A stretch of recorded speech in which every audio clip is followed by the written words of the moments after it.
Apocalipsis capítulo número 2, versículos que van del 1 al 7. ¿Ya lo tenemos, hermanos? Apocalipsis capítulo 2, versículos que van del 1 al 7. Y vamos a leer esta porción de la Escritura. Ya sé que van a decir que de manera alternada, pero hoy quiero que el versículo 1 lo lean las mujeres, el versículo 2 lo leemos los hombres, y nos reunimos todos en el versículo 7. ¿Sale? Versículo 1 las mujeres, versículo 2 los hombres, así sucesivamente hasta que todos leamos el versículo 7 de Apocalipsis capítulo número 2. Amén. Y dice así la palabra del Señor.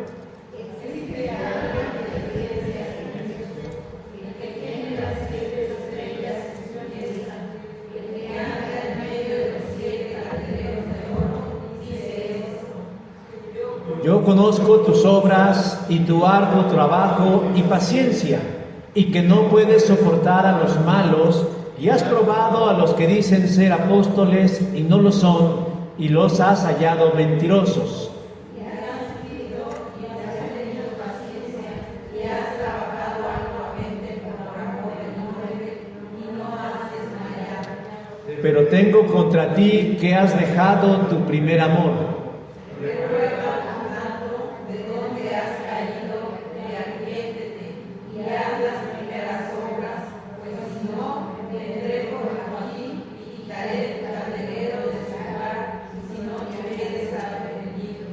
Pero tienes esto, que aborreces las obras de los nicolaítas, las cuales yo también aborrezco. Todos, el que tiene oídos, oiga lo que el Espíritu dice a las iglesias. Al que venciere, le daré de comer del árbol de la vida, el cual está en medio del paraíso de Dios. Amén. Pueden tomar sus lugares.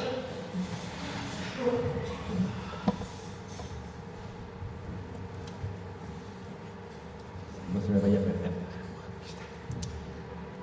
Vamos a comenzar haciendo una pregunta que ya les hice a lo largo de la semana. ¿Es posible que nosotros hagamos y andemos en la voluntad del Señor sin amor? ¿Es posible que nosotros caminemos, valga la redundancia, en los caminos del Señor y no lo amemos?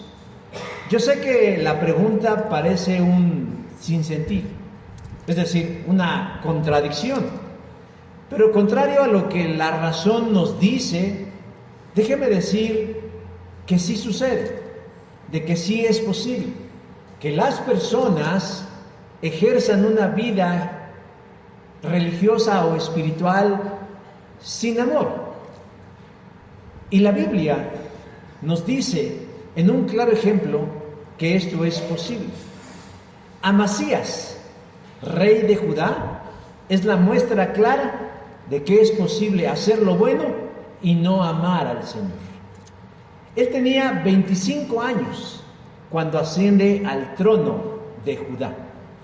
Su padre fue asesinado y él tomó el cargo de rey. Segundo libro de las Crónicas, capítulo 25. Pero pese a la tragedia que ensombreció a su familia, el escritor sagrado describe a Amasías como alguien que actuó correctamente delante del Señor. Versículo 2 del mismo capítulo 25 del segundo libro de las Crónicas. ¿A quién no le gustaría que el epitafio de su tumba diga esto? Actuó correctamente delante del Señor. Pero más aún, que Dios mismo, al llegar a su presencia, nos diga: actuaste correctamente delante de mí. Pero si seguimos leyendo el mismo capítulo 2 de ese capítulo 25, vamos a encontrar algo que cambia completamente la perspectiva del epitafio de Amasías, aunque no lo hizo de corazón. ¿Qué significa esto, mis hermanos? Que Amasías seguía al pie de la letra los mandamientos de Dios. Se tomó muy en serio el camino de la fe. Cumplía cabalmente con lo que su fe le demandaba. Se comprometió a que junto con el pueblo abandonaran la idolatría en la que habían caído, y hizo lo que era necesario. Pero carecía del amor apasionado por el Dios de sus padres. Pareciera que Amasías lo único que buscaba era su conveniencia, o estaba bien mientras él estuviera bien. Pero tarde o temprano, esa falta de amor por Dios tendría sus resultados. Una vez que se estableció como rey de Judá, decidió ir y conquistar al pueblo de Edom, con tan solo unos pocos elementos, porque Dios le hablaba y él escuchaba. Dios le dijo que no necesitaba un gran ejército para conquistar a los edomitas. Obedeció y ganó, logró vencerlos, porque estaba auspiciado por el poder de Dios. Versículos del 5 al 13 del capítulo 25 del segundo libro de las Crónicas. Pero a partir de ese momento, a partir de ese triunfo, a partir de esa victoria, ocurrió un punto de quiebre entre Amasías y Dios. Porque Amasías, en lugar de ir a adorar al Dios de sus padres por el triunfo que les había otorgado, decidió traer consigo de Edom dioses ajenos, extraños, y les rindió adoración. Capítulo del 14 al 16. Quedó en claro dónde tenía puesto su corazón Amasías: en él mismo, en sus propios intereses que disfrazaba de piedad, cumpliendo únicamente de manera mecánica y externa los mandamientos del Dios verdadero.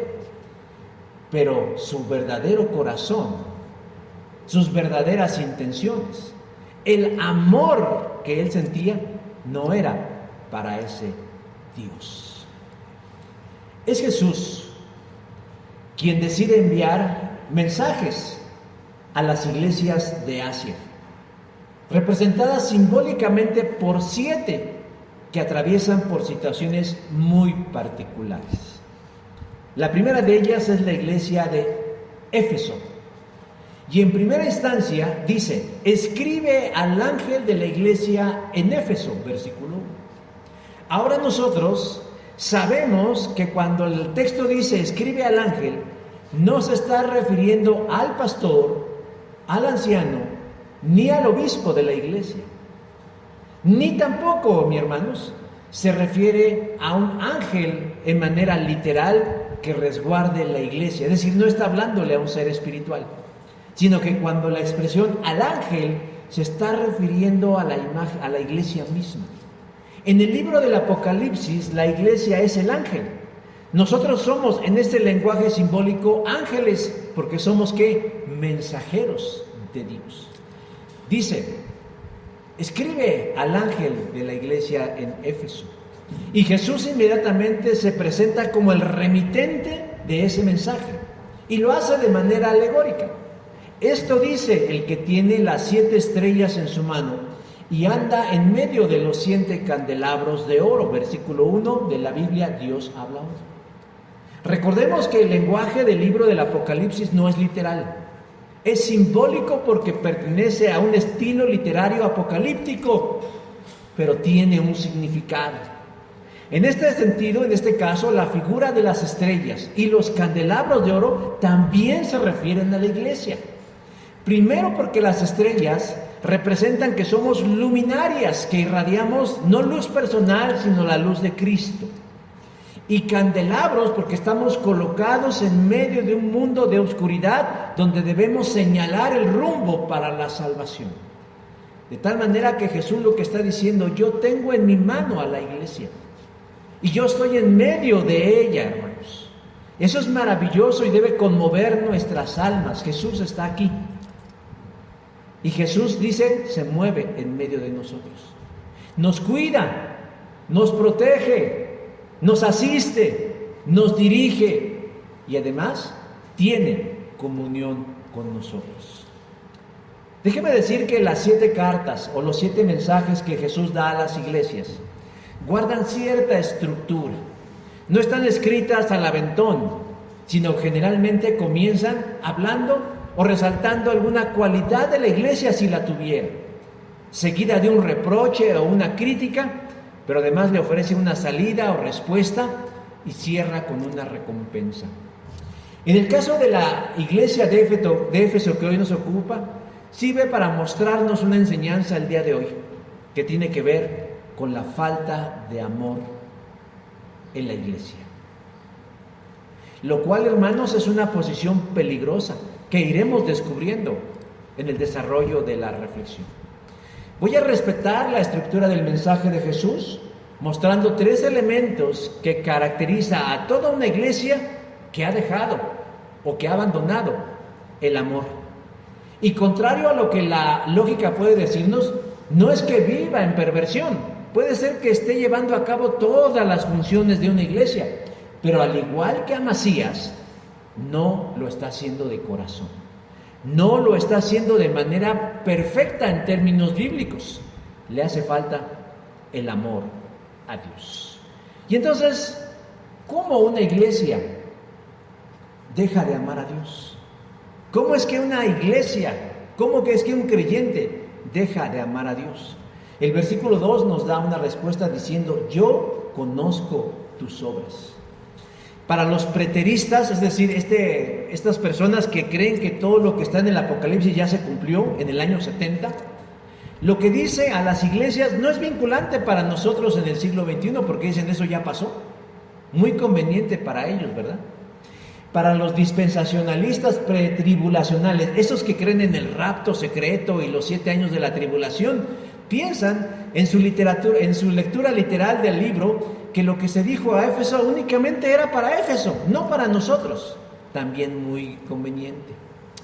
Pero quienes nos inclinamos por una interpretación simbólica y ecléctica del libro del Apocalipsis, estamos convencidos que el mensaje fue escrito no solo para Éfeso, sino para todas las iglesias de todos los tiempos, porque todas las iglesias de todos los tiempos somos susceptibles de caer en una condición no solo como la de Éfeso, sino como la de Pérgamo, como de la Odisea y las demás. Hermanos, cualquier iglesia tiene la probabilidad de descuidar lo más importante, que es el amor a Dios. Como dije, Jesús guarda una estructura en su mensaje a las iglesias y comienza reconociendo lo encomiable que hay en la iglesia de Éfeso, y lo hace específicamente en 3 puntos fundamentales. El primero de ellos dice que estos cristianos en Éfeso son cristianos muy activos. Versículo 2 dice: conozco tu duro trabajo y tu constancia. Reina Valera lo traduce así: yo conozco tus obras y tu arduo trabajo y tu paciencia. Es una iglesia activa, es una iglesia movida, es una iglesia dinámica, como aquella expresión que utilizaba Pedro Infante diciendo que eran como las cochinillas. Cuando usted levante una piedra donde hay humedad y de pronto salen las cochinillas, ¿qué hacen? Están movidas para todos lados.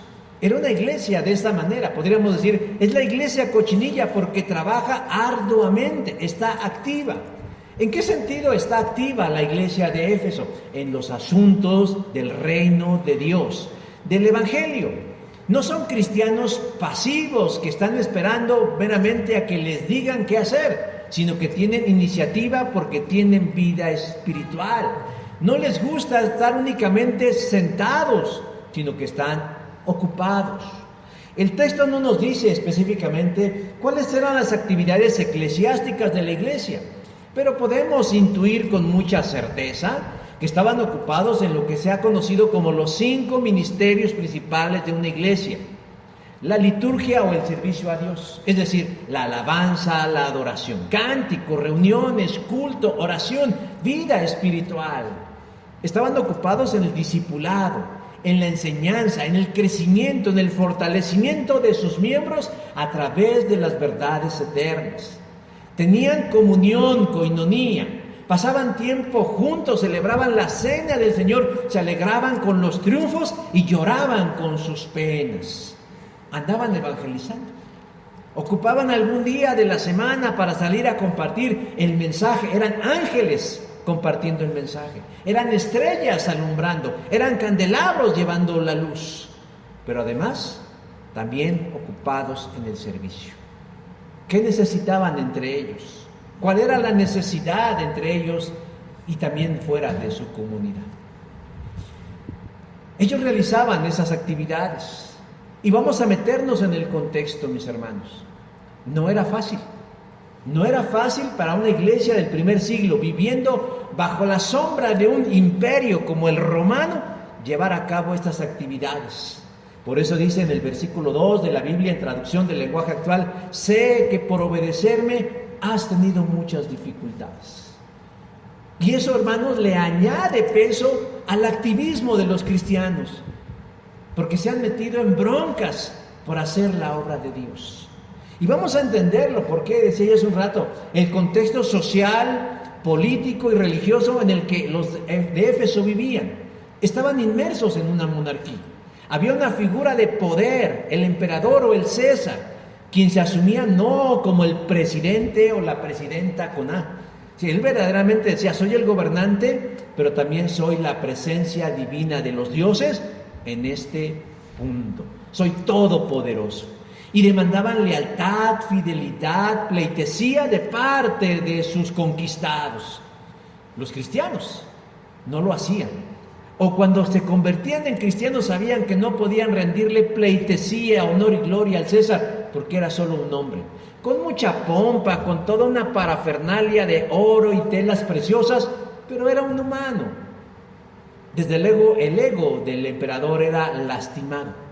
Cuando se daba cuenta que había pequeñas comunidades, corpúsculos dentro de su imperio, que no le rendía honor. Y que es más, llevaba a cabo tareas en el nombre de un tal Jesús que decían que había resucitado. ¿Y cuál era el pago por eso? Persecución, hostigamiento, pérdida de derechos e incluso atentarles en contra de su vida y la de sus familiares.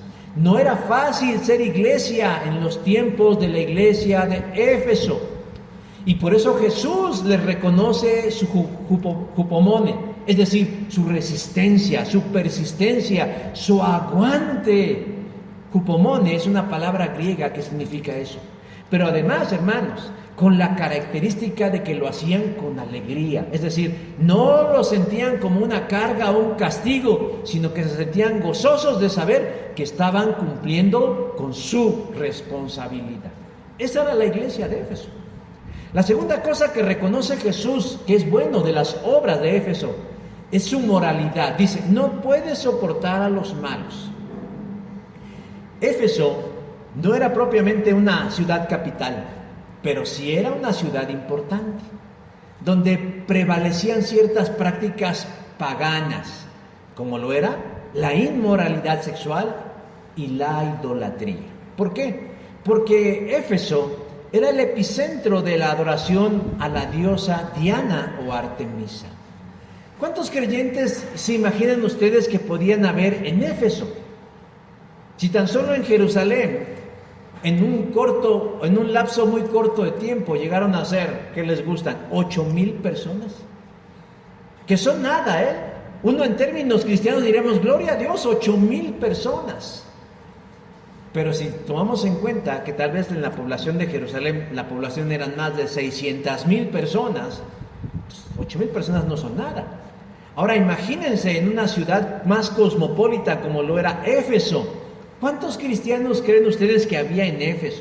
¿De qué tamaño se imaginan ustedes que era la congregación de Éfeso?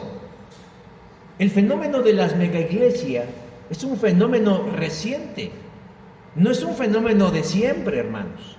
Hoy se habla de iglesias de miles de personas, que realmente ya no sabemos si son iglesias o son negocios o es marketing o no sabemos qué es. Pero más o menos el promedio, según estudios que se han realizado de una congregación, pueden ser entre 50 y 70 personas. Y si a eso nosotros le aunamos la presión social, la presión política y espiritual, podemos decir que hasta eran menos de esos. ¿Se pueden imaginar sobre esos 30, 40, 50, 70 creyentes en Éfeso, vivir bajo las conductas inmorales, idolátricas y paganas de toda una sociedad, que realmente incidía sobre ellos diciendo, mira, ven, échate una, o mira, ¿ya viste a fulano? O realmente ver en medio de su sociedad todo aquello que también hacía mella en sus sentidos. Pero Jesús reconocía, ustedes no pueden soportar a los malos. Se desenvuelven socialmente puros, porque saben cuál es la calidad de vida que debe tener un seguidor de Cristo. No se dan el permiso de actuar bajo estándares inmorales, sino que ellos no pueden soportar a los malos. Y la tercera cosa que reconoce Jesús buena de la iglesia de Éfeso es su ortodoxia, es decir, su apego a la enseñanza cristiana, a lo doctrinal. Dice, has puesto a prueba a los que dicen ser apóstoles, pero que en realidad no lo son, y te has dado cuenta de que son solo unos mentirosos. Es lo que hoy muchos llaman sana doctrina. Es decir, sustentan su fe, su creencia en las enseñanzas dadas por los apóstoles. Ellas la tenían más difíciles que nosotros. Hoy nosotros tenemos la Biblia. Tenemos 66 libros. Y la iglesia romana tiene 72 libros, o sea, tiene más responsabilidad. Ellos se ufanan diciendo, tenemos más libros, sí, pero más responsabilidad. Si nosotros con 66 y apenas ahí la vamos sacando, imagínense que nos pongan. Bueno, ellos no tenían la Biblia completa, tenían la tradición oral, que era la enseñanza dada por los apóstoles, que todavía no estaba escrita, todavía no estaba canonizada. Y tenían la mitad de las escrituras, que eran las escrituras hebreas o el Tanaj, pero ellos se ceñían a ellas. Años después, San Pablo, en su despedida, les advirtió a los de Éfeso de un mal que podría afectarlos. Dice, sé que después de mi salida vendrán en medio de ustedes falsos maestros como lobos rapaces y no perdonarán al rebaño. Hechos capítulo 20, versículo 29 de la Nueva Traducción Viviente. O sea, realmente Pablo les advirtió, van a venir lobos rapaces. ¿Como quiénes? Como los nicolaitas. Ahí lo dice, versículo 6. Aborreces las obras de los nicolaitas. Aquí les voy a lanzar una pregunta, espero que no afecte su fe. ¿Jesús odia?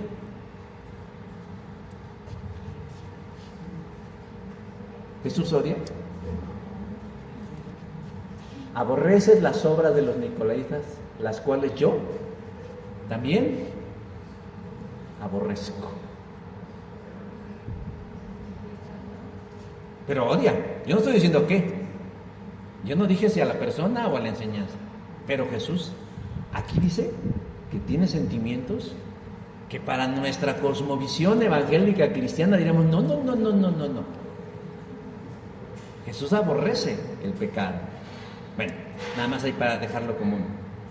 Los nicolaitas, no se sabe quiénes eran los nicolaitas. Muy probablemente toman eso de algún líder de nombre Nicolás. Y por ahí hay varias teorías que postulan quiénes eran estos nicolaitas.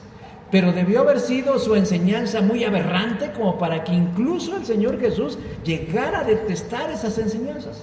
Bueno, la iglesia de Éfeso estaba curada contra espanto.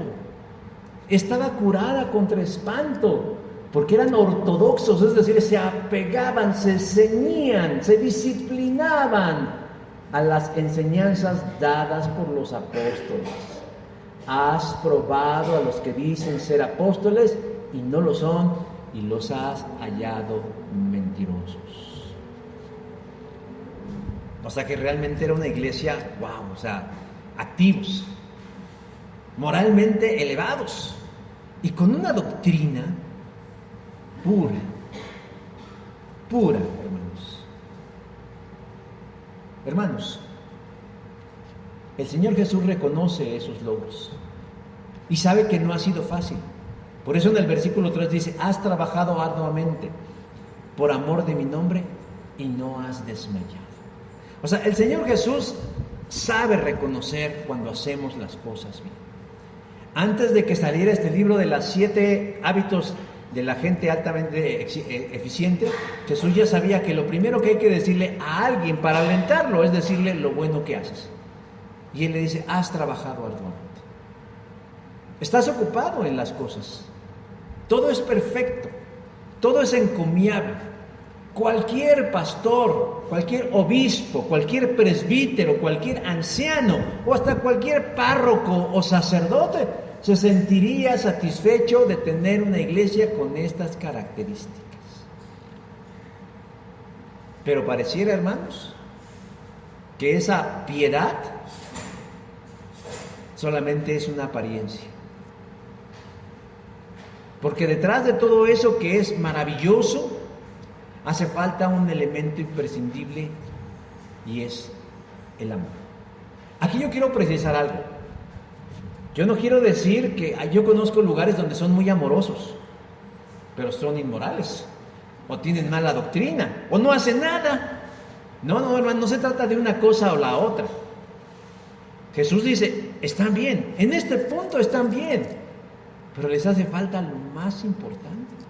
No es una invitación a desechar la sana doctrina, no es una invitación a desechar la moralidad, la alta moralidad, no es una invitación a dejar de ser activos, no. Simplemente es un llamado a decir que detrás de todas esas cosas que son buenas, hace falta algo que los impulse, algo trascendente y fundamental, algo que los distinga de otros y que debe ocupar nuestra atención, que es el amor. Ellos amaban la obra de Dios, pero no amaban al Dios de las obras. Eso es lo que les hacía falta. Amaban la obra del Señor, pero no al Señor de la obra. Dios no les recrimina su activismo, los elogia, los resalta, lo aplaude. Jesús se siente satisfecho de que sean sus hijos con una conducta irreprensible en medio de una sociedad pagana e inmoral. Se alegra de saber que se ciñen a la enseñanza dada por Él a través de sus apóstoles. Pero no puede dejar de señalar que no está sustentado o fundamentado en un elemento importante como es el amor. Y la pregunta es, ¿cómo es que una iglesia puede dejar de amar a Dios cuando cambia el orden de sus prioridades? Cuando llena sus vacíos con cosas que hacer, por más buenas que sean, en lugar de la relación con Dios. Ahora, la segunda cosa que yo quiero decir es, decíamos que no tienen amor, pero de cierta forma yo creo que sí hay un tipo de amor en ellos. Ahorita lo vamos a ver. ¿Qué tipo de amor es el que deben sentir, vivir, practicar, experimentar los creyentes? El versículo 4 dice, has dejado tu primer amor. Ya vimos que la iglesia de Éfeso está muy ocupada. Es una congregación en términos humanos irreprochable. Nadie tendría que reprocharles nada. Es más, si hubiera cuadro de honor para una iglesia, pondríamos a la iglesia de Éfeso. Pero para Jesús sí es reprochable. ¿Por qué? Porque dice en el versículo 4, pero tengo una cosa en contra tuya. ¿Cómo? Pues ¿qué más esperaba, Señor? ¿Qué podría recriminar el Señor a una iglesia tan activa, tan fructífera, tan sana? Su falta de amor. Pero no de un amor cualquiera, porque es aquí donde yo quiero entrar, precisar algo importante, hermanos. Yo creo que ellos sí sienten amor, pero no el amor que necesitan. Sienten amor por la obra, sienten amor por los perdidos, sienten amor por la enseñanza, sienten amor por la alabanza, sienten amor por las personas. Pero detrás de eso, hermanos, de los logros personales, de los desafíos. ¿Por qué hacen lo que hacen los efesios? A lo mejor por costumbre, probablemente por tradición, por conveniencia, por provecho. Y en todo eso, hermanos, hay amor. Amor propio, amor a la camiseta, amor a la actividad en sí misma. A veces esto es tan sutil, mis hermanos. Yo no quiero decir que nosotros seamos perfectos, pero yo me he dado cuenta de un fenómeno interesante que ya les he señalado.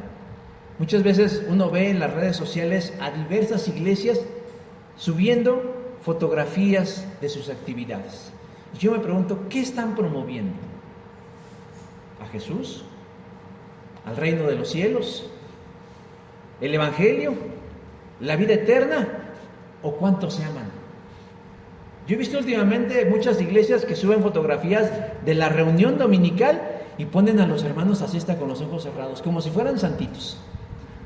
A las hermanas levantando las manos, al pastor predicando, a otros abrazándose, a otros dándose así, a otros ayudándose, a otros leyendo así. Y dices, eso es bonito, yo no estoy diciendo que sea malo, pero dije, ¿cuál es la motivación de esa publicidad? Decirles, vean, nosotros somos buenos, vean, aquí está Dios, y así ponen una iglesia donde sí está Jesús. ¡Ah, caray!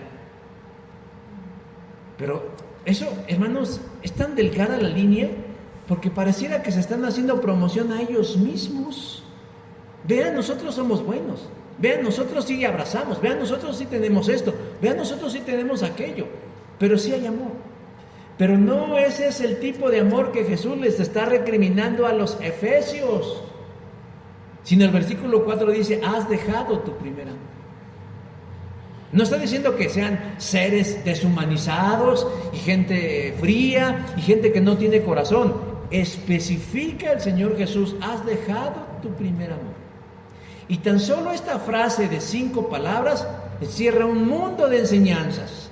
¿A qué se refiere Jesús con el primer amor? Jesús no habla que han renunciado al amor. Jesús dice que han dejado.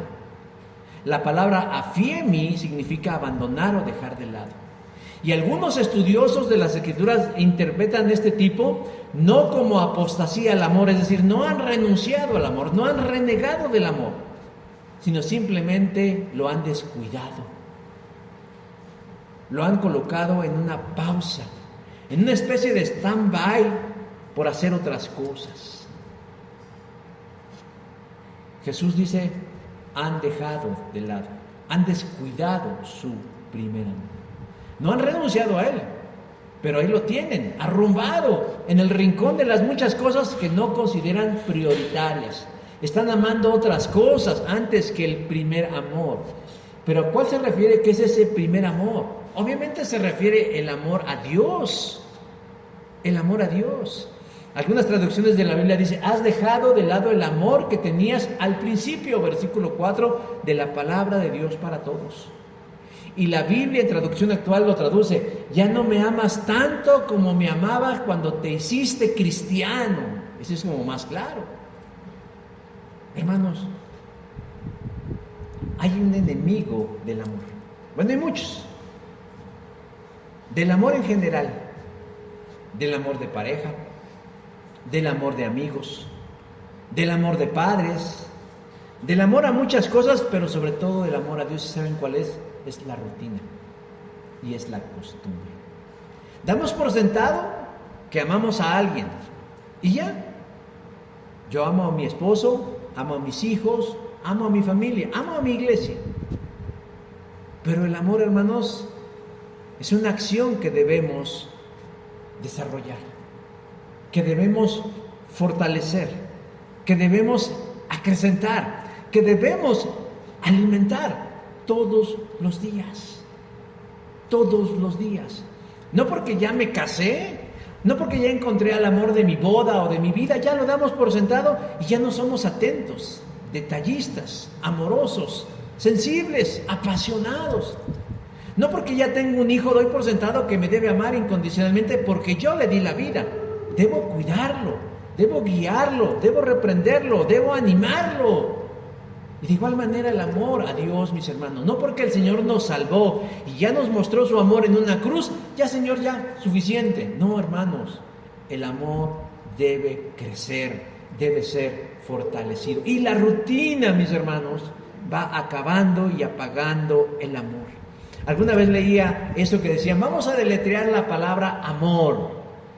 Dame una T, dame una I, dame una E, dame una M, dame una P, dame una O, que dice tiempo. El amor necesita tiempo. Debemos pasar tiempo con nuestra pareja. Debemos pasar tiempo con nuestros hijos. Debemos pasar tiempo con nuestros amigos. Si los amamos, debemos pasar tiempo con nuestra iglesia. Y sobre todo, debemos pasar tiempo con Dios. Jesús dice: has dejado el amor que me tenías al principio. Te has involucrado en una serie de actividades: el trabajo, la familia, el estudio, la escuela, la iglesia, el ministerio, y has abandonado el amor. Sin darte cuenta, lo has dejado de lado. Se quedó arrumbado en un montón de cosas. Por eso Jesús dice: me he dado cuenta que tengo algo en tu contra. Ya no me amas como antes. Yo no pretendo ser lingüista ni traductor, mucho menos un erudito bíblico. Y no pretendo colocarme por encima de aquellos que han dedicado su vida a la traducción del texto sagrado. Pero yo creo que las palabras que Jesús dice a este respecto se refiere a que cuando abandonamos el primer amor, se refiere a que has abandonado el amor más importante de tu vida. Porque el amor más importante de tu vida no es tu esposa ni tu esposo. No son tus hijos ni tus hijas, ni tus nietos, ni tus sobrinos, ni tus primos, ni tus padres. No son ni tus amigos. Es Dios. Para el cristiano el amor más importante, el principal, es Dios. Pero a veces damos por sentado que Dios va a estar siempre ahí. Y descuidamos el tiempo amoroso que pasamos con Dios. Lo abandonamos, lo dejamos ahí en el rincón de las muchas cosas que tenemos que hacer y olvidamos que debemos hacer las cosas con amor. Los efesios eran muy activos en su vida cristiana. Lo hacían bien, Jesús lo reconoce, pero lo están haciendo sin alma, sin vida, tal vez por costumbre, por rutina, porque les ofrece seguridad y certeza lo que hacen, pero lo hacen sin amor. En una discusión que Jesús tuvo con los maestros de las Escrituras, estos le preguntaron: Maestro, ¿cuál es el mandamiento más grande de la ley? Mateo 26:36. Y Jesús de manera enfática les contestó: amarás al Señor tu Dios con todo tu corazón, con toda tu alma y con toda tu mente. Versículo 37. En ese orden de importancia. Amarás al Señor tu Dios con todo lo que tienes. Y entonces dice algo que realmente, entonces Pablo, tiempo después diría algo así: no importa si yo hablo lenguas humanas y angelicales, porque si no tengo amor, no soy más que un metal que resuena o un platillo que hace ruido. Si yo tengo el don de profetizar y de entender todos los misterios, y poseo todos los conocimientos y toda la fe que lograse trasladar las montañas de un lado para otro, pero si no tengo amor, de nada sirve. Y si yo repartiera a los pobres todo lo que poseo, y si entrego mi cuerpo para tener de qué presumir, pero no tengo amor, yo no gano nada con eso. Primera a los Corintios 13. Qué bueno que los efesios hacen lo que hacen. Pero si no lo hacen con amor, dice Dios a través de Pablo, no sirve de nada. Y casi a la par del mandamiento más grande, Jesús le añade todavía más responsabilidad a la idea del amor. Y el segundo mandamiento más importante es: y amarás a tu prójimo como a ti mismo. De tal manera, mis hermanos, que si todo ese activismo, si toda esa moralidad y si toda esa ortodoxia no lo hacen por amor a Dios y al prójimo, no sirve de nada. Y Jesús termina esa discusión con los fariseos diciendo: toda la ley y las exigencias de los profetas se basan en estos dos mandamientos. Mateo 22:40. ¿Por qué? ¿Por qué será que Jesús dice que el amor a Dios y el amor al prójimo cumple la ley de Dios? Vamos a tomar como ejemplo los 10 mandamientos. Si yo amo a Dios, no robo. Si yo amo a Dios, no mato. Si yo amo a Dios, no codicio.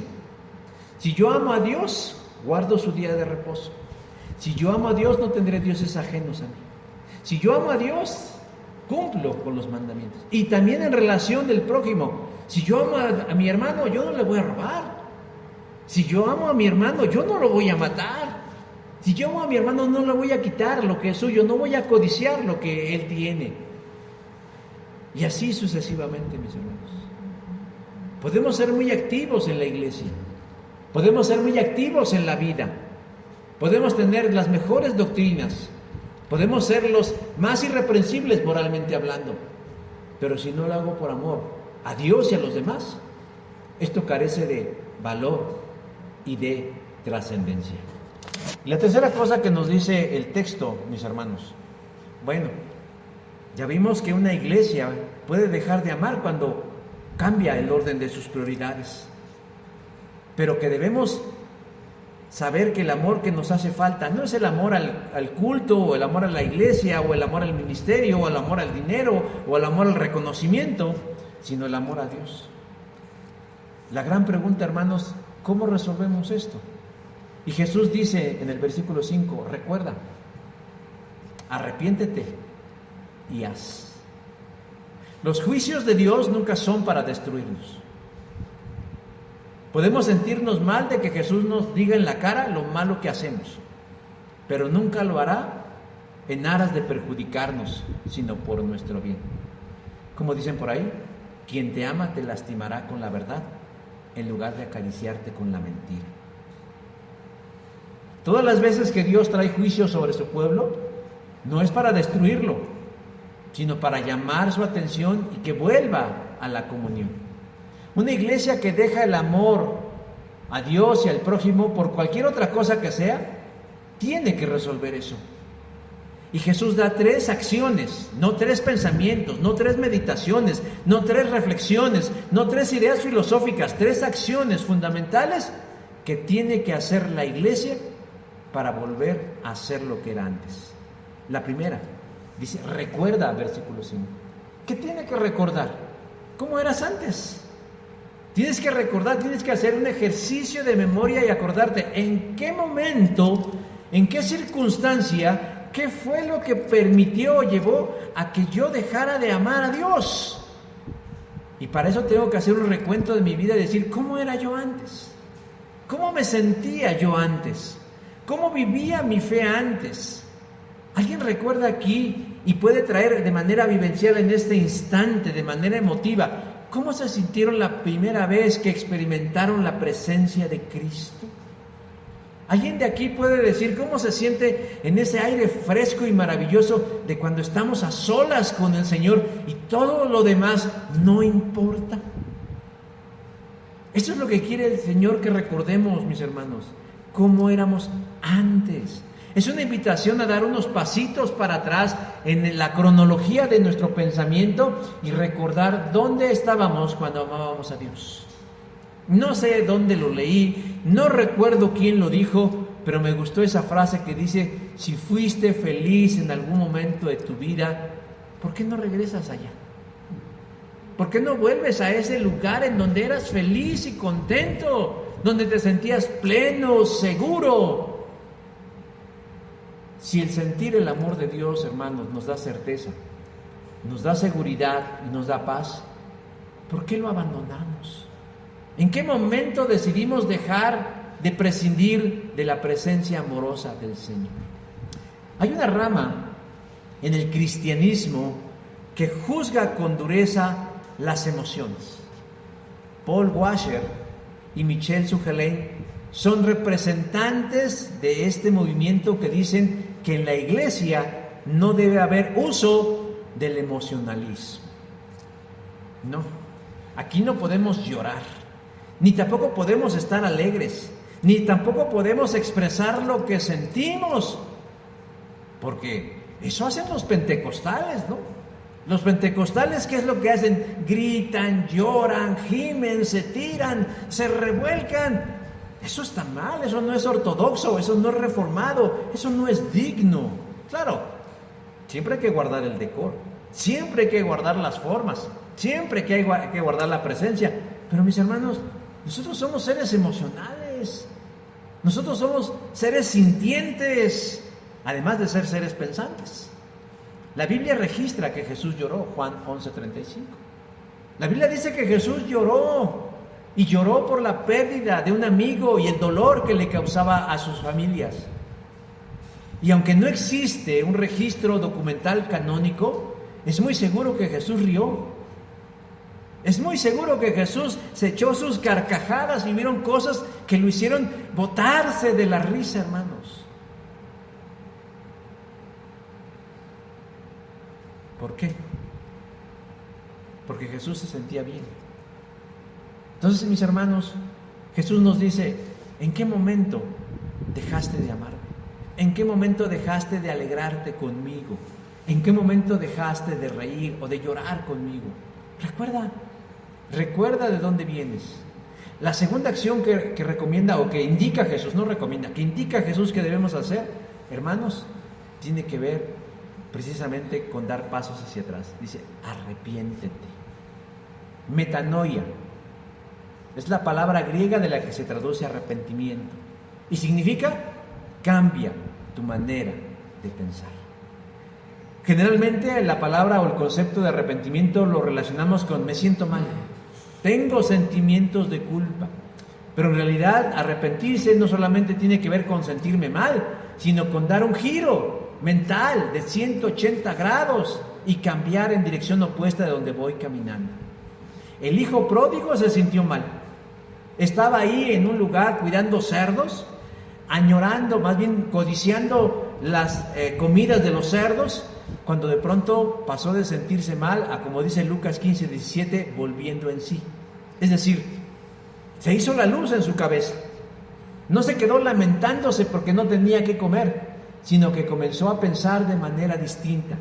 En la casa de mi padre hay comida en abundancia, ¿y qué estoy haciendo yo aquí codiciando la comida de los marranos? Cambió su manera de pensar.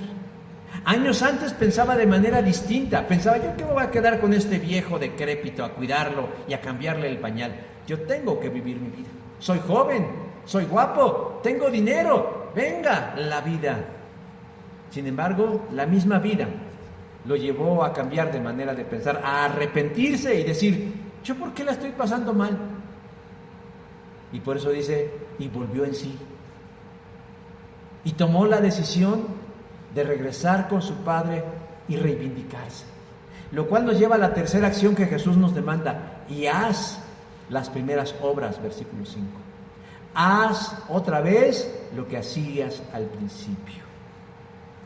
La iglesia en Éfeso estaba muy ocupada en cosas importantes: el culto, las enseñanzas, el evangelismo, la fraternidad.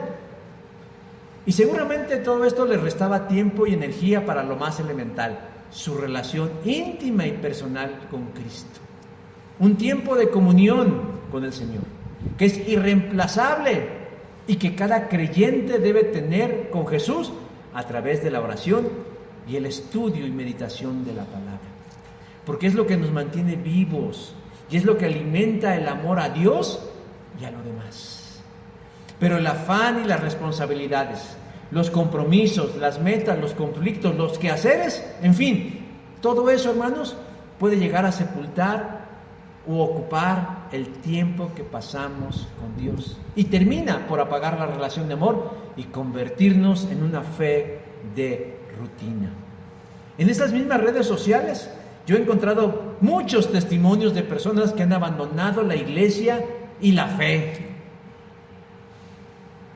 ¿Y sabe por qué lo hacen?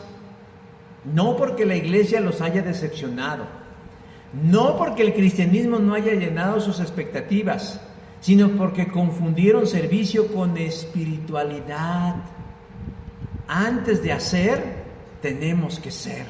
Antes de servir a Dios, tenemos que pasar tiempo con Dios. Tenemos que caminar con Dios, tenemos que hablar con Dios, tenemos que escuchar a Dios. Y una vez que hacemos eso, mis hermanos, entonces que nos pongan la tarea que sea.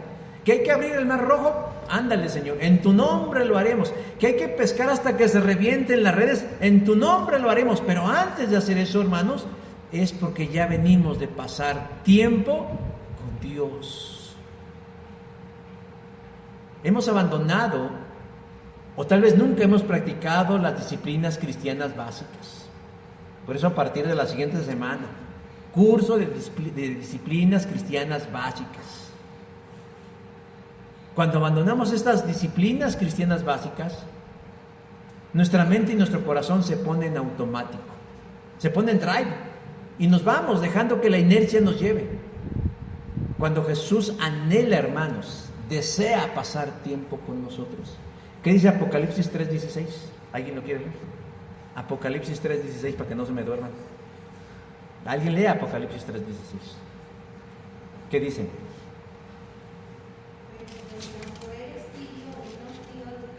Me equivoqué.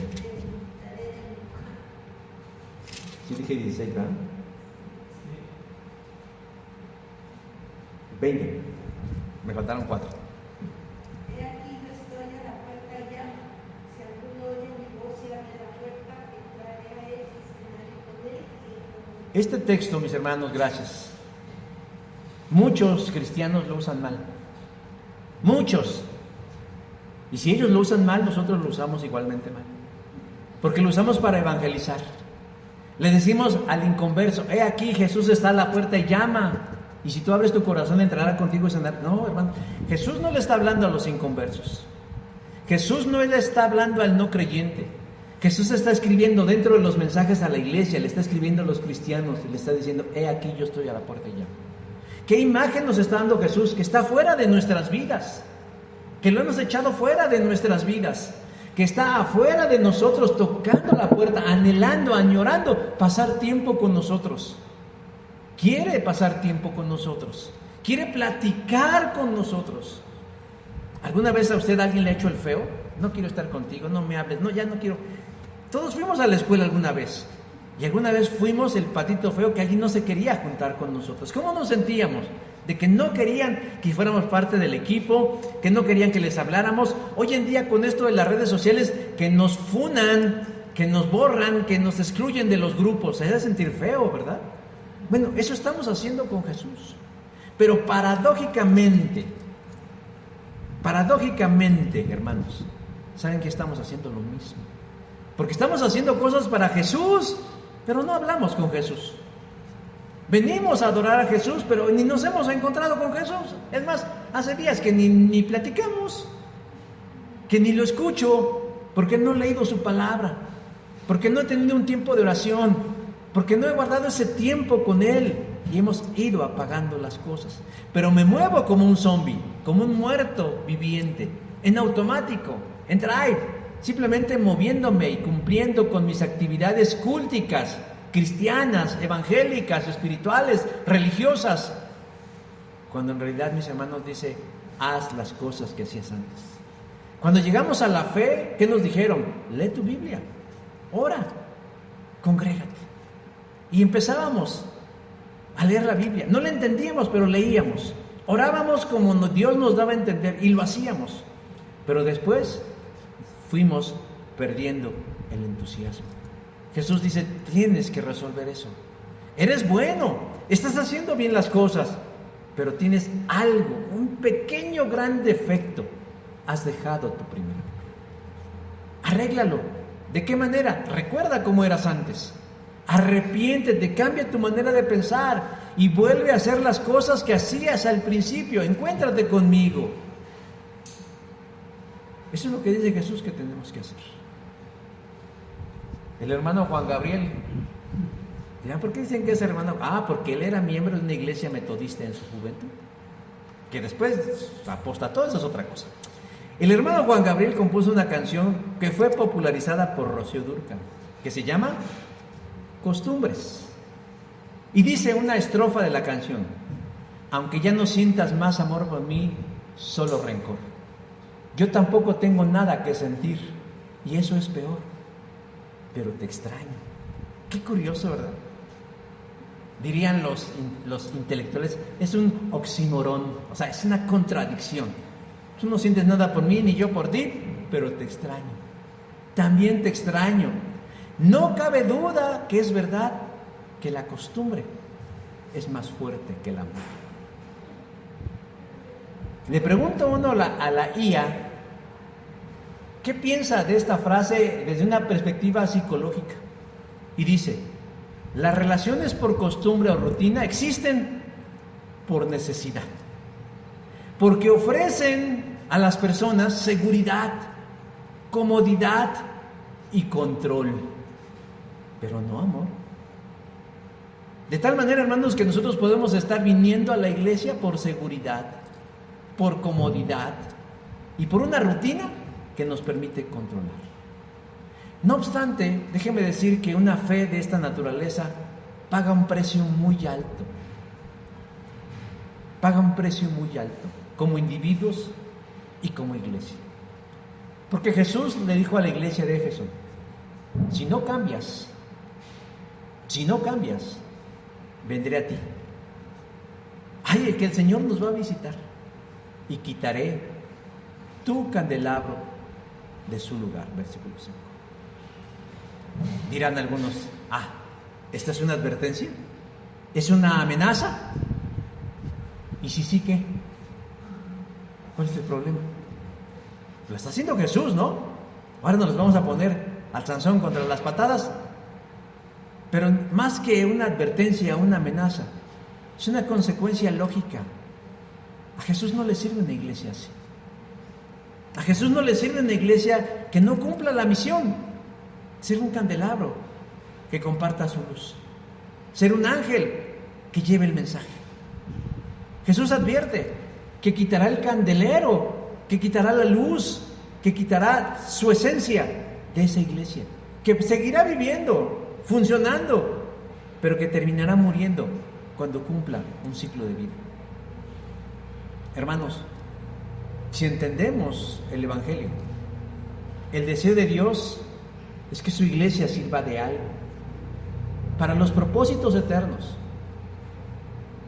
y para el reino. Pero si no tiene amor, de nada sirve. Si no va ataviada de amor, si no siente amor por Dios y por su prójimo, de nada sirve. Y podemos echarnos todos los discursos maravillosos que ustedes quieran, pero el amor se demuestra, no solo se siente. El amor se actúa, no solo se cacarea. El amor es un verbo que debemos practicar. Si no queremos vernos como la iglesia de Éfeso.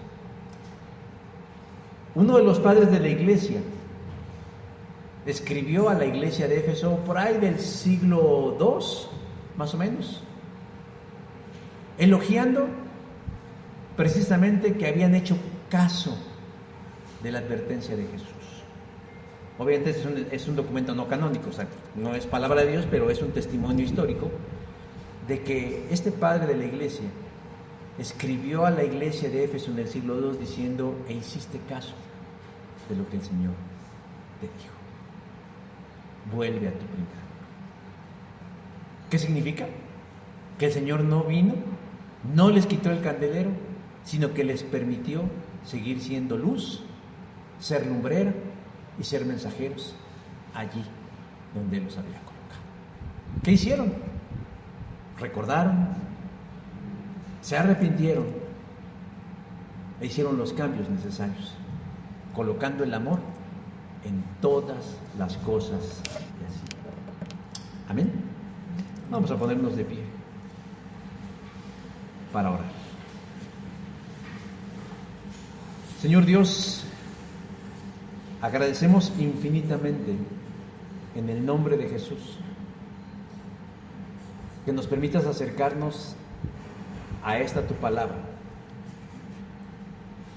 a este mensaje que Jesús escribió a una iglesia que atravesaba por un momento que yo creo que ellos no identificaban como una crisis, pero que tú en tu infinita omnisciencia pudiste ver lo que había en sus corazones y notaste la gran ausencia del amor, no de cualquier amor, sino del amor a ti y del amor al prójimo, de que hacían lo que hacían únicamente por costumbre, por rutina, por amor propio, por conveniencia, porque así lo hacían siempre, Porque ¿qué iban a decir los demás? No sé. Pero realmente lo que tú buscabas y esperabas encontrar en los creyentes de Éfeso es que lo hacían porque te amaban. Que se esforzaban, que sufrían, que padecían porque te amaban. Que si se guardaban, si se abstenían, si se protegían, era porque te amaban.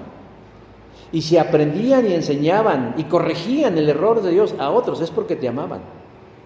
Pero te diste cuenta que no, que lo hacían por ellos y para ellos. Señor, es un mal que se cierne sobre cualquiera de nosotros como iglesia. Y a veces estamos tan ocupados en esta locomotora de la vida de actividades y cosas y costumbres y rutinas, que dejamos de lado lo más importante, hacer un alto en medio de todos nuestros afanes y pasar tiempo contigo, para abrir nuestros corazones y decirte cómo nos sentimos, contentos, frustrados, enojados, temerosos, felices, agradecidos, fuera de toda la parafernalia cúltica y podernos hablar como quien habla con un amigo, con esa libertad, con esa confianza, con esa reverencia, pero a la vez con una dependencia maravillosa, porque eso es lo que recarga, Señor, nuestro espíritu, porque es lo que fortalece nuestra alma, porque es lo que anima nuestros corazones y es lo que nos ayuda en nuestra fe. Ayúdanos, Señor, a no ser una iglesia que solamente exista por existir, sino una iglesia que te ama. Una iglesia que ostenta el nombre de Dios es amor y que realmente es parte de su vida. Que sabe perdonar, que sabe escuchar, que sabe acompañar, que ve más allá de sus narices y más allá de sus ocupaciones y se da, Señor, en amor a la obra que tú quieres hacer en este lugar. Ayúdanos a recordar. Condúcenos al arrepentimiento si es necesario y permítenos hacer los cambios que tengamos que hacer en nuestra manera de vivir para glorificar tu presencia. Te amamos y escúchanos, porque hoy te hemos escuchado. Gracias, Señor Jesús. Amén.